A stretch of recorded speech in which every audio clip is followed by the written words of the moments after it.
no pleno do Concello de Pontecesures, onde acordamos unha serie de medidas a implementar xa para mañán.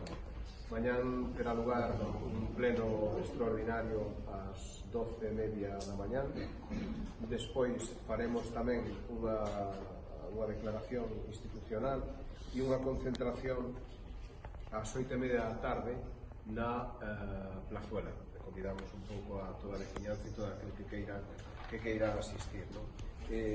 Declararemos tamén no pleno 3 días de loito oficial polo pasamento destes dous veciños nosos neste tráxico e repudiable atentado de Seitanca.